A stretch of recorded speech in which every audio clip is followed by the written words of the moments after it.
This lecture will discuss the topic of managing resources, and this is going to entail managing costs and budgets, care delivery systems, staffing and scheduling, and selecting, developing, and evaluating staff.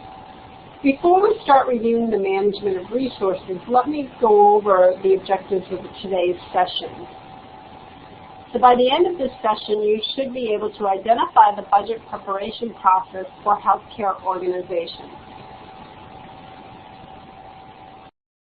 So the real gross domestic product is an important indicator to track because it provides the greatest and broadest sectorial detail of any other series.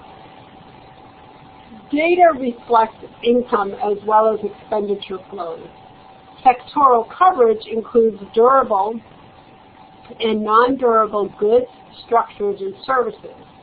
Also, price data by sector are available for detailed subcomponents.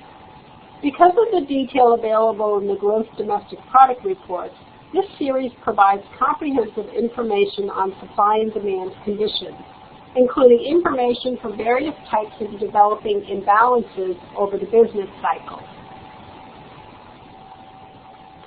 Why do we need to care about the gross domestic product? Well, in 1999, 13% of the gross domestic product was spent on health care. In 2010, that percentage rose to 17%. As the percentage of the gross domestic product that is spent on health care rises, the more likely that others, those external to health care, will want to fix the situation. So the gross domestic product suggests that we must be engaged actively in helping to change the healthcare system. Do we get what we pay for? With these facts, it is clear that we are not receiving high value for the amount of money spent on healthcare.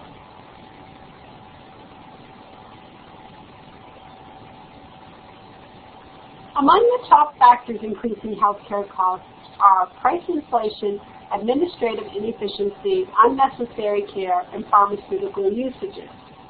Price inflation is caused by many factors, including the rate with which physicians' incomes rise, which is greater than the average earning increases.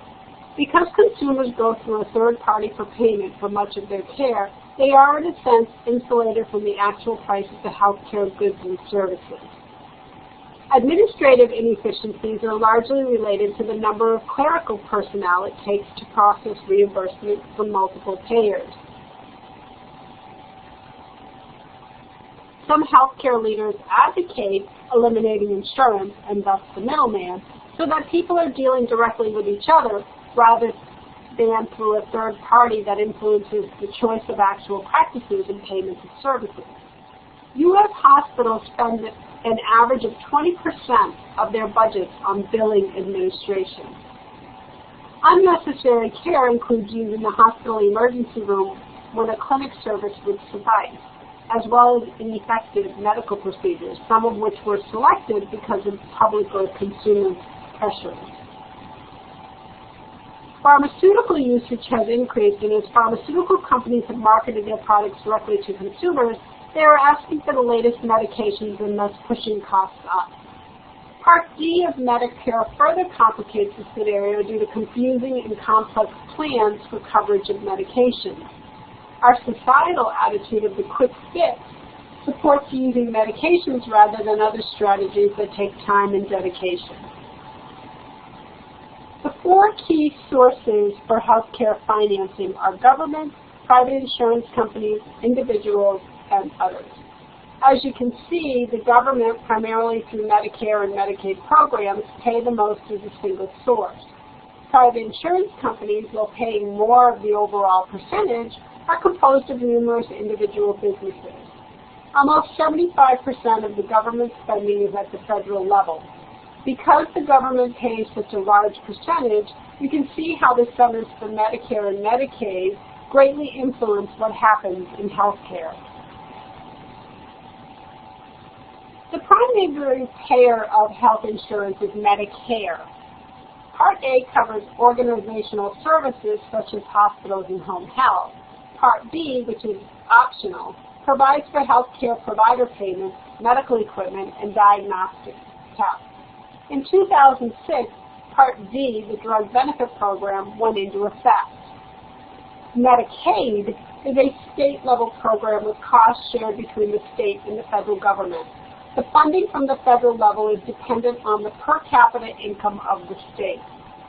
In addition to covering the medically indigent, which are who the public usually thinks of as being the targets of this program, Medicaid also covers persons with disabilities.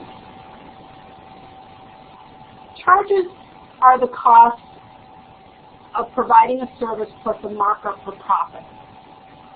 Usual and customary is the term that means third-party payers have surveyed providers in the area to establish what the payer will pay. So a hospital could tack on a markup and not necessarily receive it because it far exceeds the usual and customary charge. Cost-based reimbursement calculates all allowable costs and then uses that as the basis for payment. Each payer determines what the allowable costs are. Both of these approaches have been largely replaced by payer fee schedules. Flat rate reimbursement is based on the payer deciding in advance what the payment will be. If the costs are greater, the provider absorbs the cost. If the costs are less, the provider benefits. Capitated payments are based on the provision of specified services to an individual over a set period, such as 1 year. The capitation, or per head per person fee, is set, and the desire to provide needed care at the lowest cost possible while meeting the standards for quality. So managed care is a health plan that brings together the delivery and financing function into one entity. The goal is to decrease unnecessary services, thereby decreasing costs. Healthcare financing and nursing, we know that each affects the other, and we know that we need to know how to talk in terms of value to care, our skills that nurses need to know in order to be financially savvy.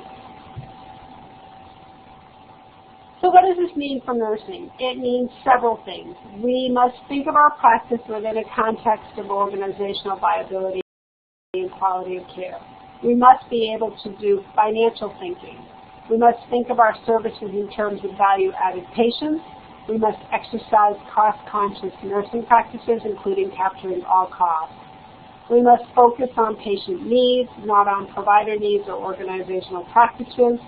We must provide evidence-based practices for the public we serve. We must incorporate and evaluate new technologies, and we must research to better our practices, and using this research for evidence-based practice.